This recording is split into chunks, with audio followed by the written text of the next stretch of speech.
নমস্কার, স্পটন নিউজে আপনাদের সবাইকে স্বাগত। আমি সাগর। এই মুহূর্তে আপনাদের সাথে উপস্থিত রয়েছি যুব ভারতী ক্রীড়াঙ্গন থেকে। 7 তারিখে গুরুত্বপূর্ণ ম্যাচ। ইস্টবেঙ্গল মুখোমুখি হচ্ছে চেন্নাইন এফসির বিরুদ্ধে। এই চেন্নাইনকে মোহনবাগান কিন্তু পরাজিত করে দিয়েছিল। এরপরে কঠিন ম্যাচ ইস্টবেঙ্গলের দৃষ্টিভঙ্গিতে। কেন ইস্টবেঙ্গল একদম শেষের দিকে রয়েছে।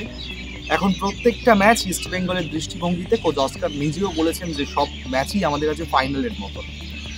15 মিনিট প্র্যাকটিস সেশন ওপেন ছিল, সাংবাদিকদের রীতিমতন যেমন দেখতে দেয় সেরকম দেখতে দেওয়া হয়েছিল প্রি ম্যাচ প্রেস কনফারেন্সের ঠিক আগের প্র্যাকটিস সেশনে। সেখানে কিন্তু যেটা দেখে বোঝা গেল কোচ কিন্তু খুবই সিরিয়াস। কোচ কোনো রকম অঘটন চাইছেন না। চেন্নাইনকে ঘরের মাঠে নয় বাইরের মাঠে গিয়ে হারিয়ে ঘরে ফিরতে চাইছেন। 3 পয়েন্ট খুবই গুরুত্বপূর্ণ ইস্টবেঙ্গলের দৃষ্টিভঙ্গিতে। আমরা দেখেছিলাম মোহনবাগানে কীরকম করে ডমিনেট করে চেন্নাই ফুটবলটা খেলছিল, কিন্তু শেষ মুহূর্তে স্টুয়ার্ট নামাতে পুরো মোড়টা ঘুরে গেছিল। কিন্তু ইস্ট বেঙ্গলের স্টুয়ার্টকে হয়ে উঠবেন সেটা কিন্তু একটা চিন্তার বিষয় রয়েছে। ইস্ট বেঙ্গলে যে এফসি চ্যালেঞ্জ লিগ খেলে আসার পরে, নতুন কোচ আসার পরে, নতুন ফিটনেস ট্রেনার আসার পরে ফিটনেসের দিক থেকে অনেকটাই উন্নতি হয়েছে ইস্ট বেঙ্গলে। সেই ছবি আপনারা দেখতে পাচ্ছেন। একটু ভিন্ন ধরনের অনুশীলন, ট্রেনিং সেশন করে নিচ্ছেন। অনুশীলনে কোচ অস্কার নিজেদের মধ্যে বোঝাচ্ছেন, সেট পিসের ওপর জোর দিচ্ছেন। যেহেতু আমরা দেখেছিলাম নর্থ ইস্ট ম্যাচে মাদি তালালের সেই ক্রস, যেখান থেকে গোল করে বেরিয়ে এসেছিলেন দিয়ামান্তাকস। একটা গুরুত্বপূর্ণ অঙ্গ ইস্ট বেঙ্গলের কিন্তু সেট পিস। সেই সেট পিস থেকেই বেশি গোল তুলে নেওয়ার দিকে কিন্তু লক্ষ্য দিচ্ছেন অস্কার ব্রুজো।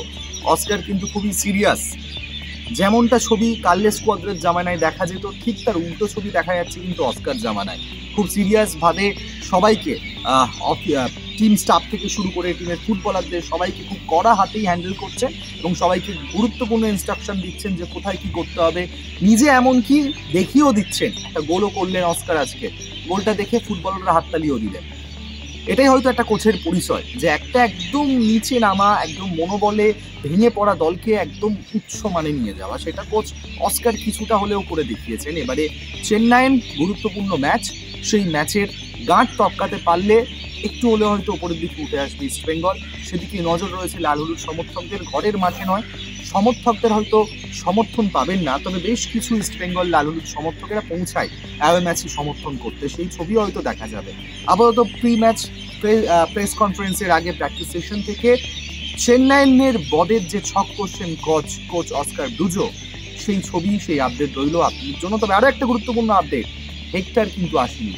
15 মিনিট যে অনুশীলন দেখতে দেওয়া হয়েছিল, সেই 15 মিনিটে হেক্টরের উপস্থিতি চোখে পড়েনি কোনো সাংবাদিকদের। হেক্টরের না আসাটা কিন্তু একটা এক্স ফ্যাক্টর, কেননা ডিফেন্সের যে সমস্যা, ভুল ত্রুটি অনেকটাই সামলে উঠেছেন অস্কার। সেখানে যদি হেক্টরের কোনো সমস্যার সম্মুখীন হয়, সেক্ষেত্রে যদি না থাকেন একটা বিপদ। সল ক্রেসপোর চোট নিয়ে কদিন একটু নানান চর্চা চলছিল, তিনি এখন পুরোপুরি ফিট আছেন। তিনি দলের সঙ্গে কিছুক্ষণ করছেন, আবার ফিজিওর সঙ্গেও কিছুক্ষণ অনুশীলন করছেন। সবাই নন্দ মহেশও ফিট হয়ে গেছে, নুঙ্গা ছাড়া সবাই কিন্তু অ্যাভেলেবেল। সুতরাং বলাই বাহুল্য, চেন্নাইয়ের ম্যাচ গুরুত্বপূর্ণ ম্যাচ। এই ম্যাচে কি হয়, 3 পয়েন্ট পায় কিনা ইস্ট বেঙ্গল, সেদিকে চোখ থাকবে। আপনারাও বিভিন্ন আপডেট জানার জন্য চোখ রাখুন স্পটন নিউজ।